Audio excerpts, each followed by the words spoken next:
Reflexão da liturgia da palavra do 10º domingo do tempo comum. A liturgia da palavra deste domingo nos convida a refletir sobre os desafios que temos na vida, sobretudo na missão de fazer deste mundo o mundo sonhado por Deus. A imagem do mundo sonhado por Deus nós a encontramos no livro do Gênesis, com a ideia do paraíso. Cabe pensar quais são os nossos maiores desafios hoje na construção de um mundo melhor. Onde esses desafios se encontram? Na família, na comunidade, na sociedade ou dentro de cada um de nós? Com esses questionamentos e outros que possam suscitar os textos de hoje, mergulhemos na palavra de Deus e vejamos o que ela nos aponta e que respostas ela nos traz. A primeira leitura do livro do Gênesis, temos nesse texto o pecado de Adão e Eva, que, seduzidos pela serpente, comeram do fruto proibido. Ao comer do fruto da árvore proibida, eles acessaram o mundo do pecado, simbolizado na vergonha da nudez e na necessidade de provisão de coisas e situações para as necessidades criadas desde então. Surgia assim uma busca desenfreada de bens que seriam insaciáveis.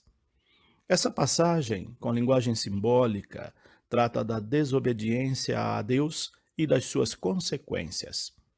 Quando desobedecemos a Deus, entramos no mundo de tentações, de maldades, de coisas e situações que nos deixam nus, limitados, vulneráveis e reféns de um sistema que nunca nos deixa satisfeitos. Essa situação relatada no Gênesis desencadeia a desarmonia entre as pessoas e o meio em que vivem, rompendo assim com a proposta do paraíso e colocando a humanidade no mundo de competições e sofrimentos, no mundo de concorrências, rivalidades e tentações que vão cada vez mais desviando o projeto de Deus e distanciando de nós o paraíso. Tendo diante de nós esse quadro apresentado na primeira leitura, podemos olhar o nosso mundo, nossa sociedade, os espaços onde vivemos. Percebemos que essa relação desencadeada no Gênesis não tem fim.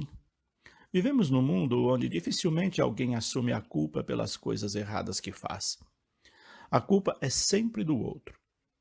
No Gênesis, o homem colocou a culpa na mulher. A mulher colocou a culpa na serpente, e a serpente tornou-se o símbolo do mal, o bode expiatório da desobediência. Porém, independentemente de quem foi o culpado, todos pagaram pelo erro. É assim mesmo que acontece quando alguém erra. Embora se jogue a culpa em algo ou alguém, todos ou muita gente sofre as consequências do erro.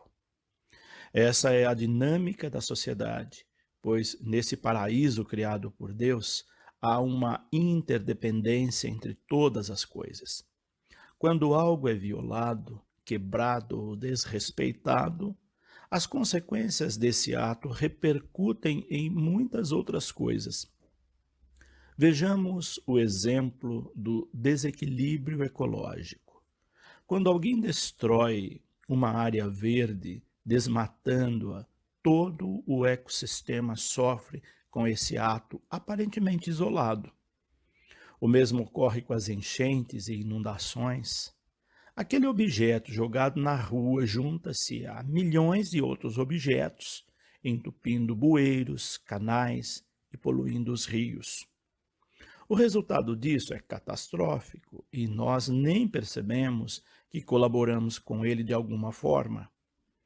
Quando vemos acontecer desmoronamentos de encostas soterrando famílias inteiras, ou enchentes que arrastam casas, desabrigando e desalojando pessoas, colocamos a culpa no governo, que nada faz, ou nas famílias que vão morar em áreas de risco, mas esquecemos que isso é resultado da pobreza e do não comprometimento de todos nas pequenas e grandes ações, sobretudo na erradicação da miséria.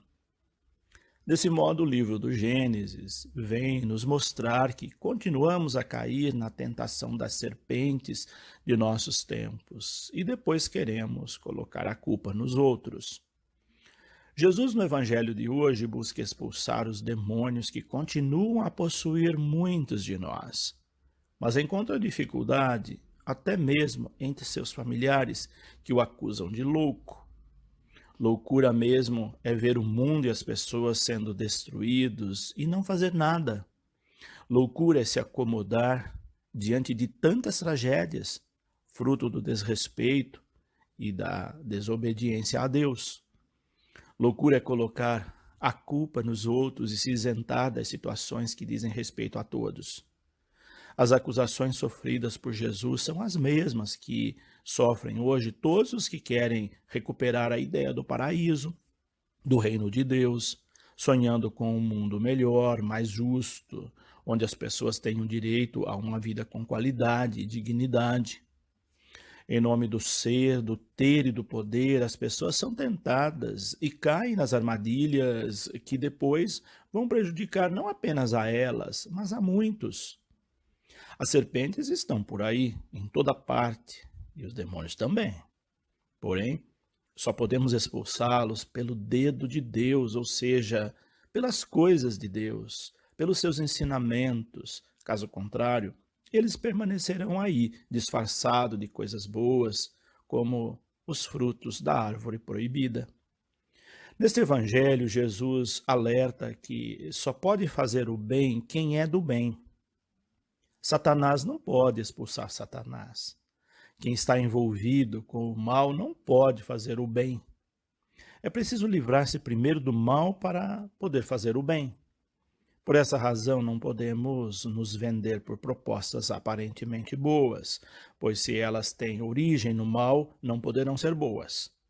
Por exemplo, não basta uma mineradora doar leite para as famílias carentes das áreas exploradas, se ela continua a poluir com mercúrio e outros metais pesados os rios de onde essas famílias tiram o seu sustento.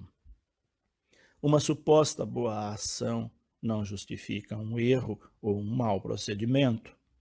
É preciso corrigir primeiro o erro e depois fazer boas ações. Outro alerta que Jesus faz neste evangelho é sobre as brigas internas das famílias e até mesmo da comunidade. Onde há muitas brigas internas, há também divisões, e onde há divisões, há enfraquecimento, e tudo que enfraquece corre o risco de morrer. Muitas famílias se desmantelam por causa de contendas internas. Muitas comunidades não crescem ou até desaparecem porque houve discórdias e divisões entre os seus membros. Vimos na primeira leitura a origem do desmantelamento do paraíso a partir das divisões geradas pela desobediência a Deus. Quem quer seguir seus próprios interesses sem pensar nos demais, acaba por gerar situações que prejudicarão a muitos. Para que isso não venha a ocorrer ou para que tenhamos força para vencer as dificuldades quando estas aparecem, é preciso obedecer a Deus. Obedecer a Deus é colocar em prática a sua palavra. É isso que nos pede a última parte do evangelho de hoje, quando Jesus diz que sua mãe e seus irmãos são todos aqueles que fazem a vontade de Deus. Fazer a vontade de Deus é o caminho para construir o paraíso, ou seja, para a construção de um mundo melhor. Esse ensinamento nós o encontramos também na segunda leitura de hoje da carta de São Paulo aos Coríntios. Nesta carta, o apóstolo fala porque crê na palavra de Deus e a transmite com firmeza e fé. Deus é o único capaz de transformar as situações de morte em vida. Se ele é capaz de ressuscitar a Cristo, ele ressuscita também a nós. Portanto, Deus é capaz de reverter essa ordem injusta, esse mundo dominado pelas tentações. Basta crer e agir que as coisas podem mudar, diz Paulo, com outras palavras, obviamente. Não podemos perder a coragem, diz ele. Embora nosso físico desfaleça ante as dificuldades deste mundo, há dentro de cada um de nós uma pessoa interior que vai se renovando a cada dia pela graça de Deus. Quem confia sente essa renovação e não esmorece diante das dificuldades, dos desafios e das inúmeras situações que representam obstáculo para a missão de construir um mundo melhor. Deus abençoe a todos. Padre José Carlos Pereira.